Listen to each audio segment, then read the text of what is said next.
Hello everyone, this is Mihai from PROCESIO, and today we're going to talk about the power of PROCESIO, the power of our custom actions, and in particular we're going to talk about how to deduplicate data. No matter the structure of the data, how can you deduplicate this data? Because there are many use cases in which you need to know if your data is clean, if you have duplicates, and potentially merge the duplicates within the original fields.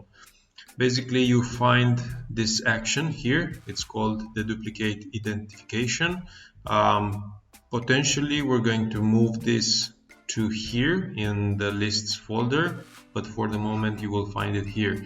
And basically what this does, you are going to feed in information, feed in a list of information to this action, configure the action, how it should behave, how it should identify your duplicate records within the data, and then on outputs the duplicates found, the deduplicated list or unique items list, and the correlation between the duplicated record and the master record. So basically it will be a correlation between the duplicates are duplicates of which record, so that you can identify and potentially, as I mentioned, merge the information.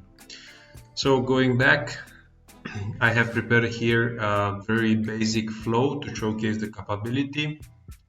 In this scenario, we're going to upload an Excel file containing the data that we want to deduplicate, and we have a 4-stage deduplication process. Basically, on each stage, we're going to try and identify duplicated records by using different criteria. And as you can see here, basically those are the settings for each of the stage, and each stage has different settings.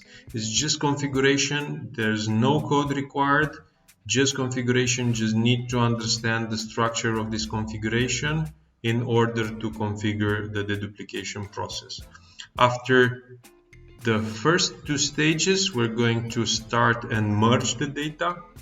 We're going to add the duplicates from stage 1 and stage 2 to a common list, and the correlations we're going to do the same, and the same after the 3rd stage, and the same after the 4th stage of the duplication. Basically, at the end of the process, we're going to end up with one list of unique items, one list of duplicate items, and one list of correlation items.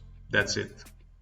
Cool, so let's see how it runs. We're going to save the process, validate the process, run the process, and now we have an input parameter, which is actually the import file parameter, and we just need to upload the file and just drag and drop, run the process, and that's it.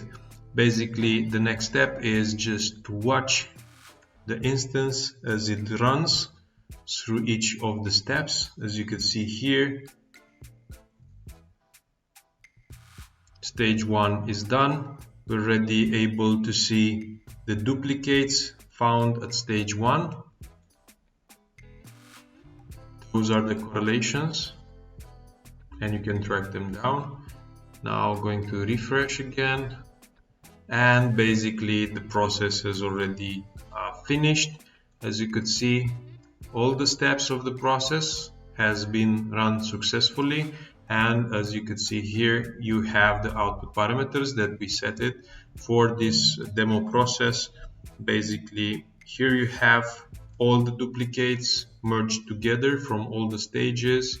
So that's about it. That's how you use it. Straightforward.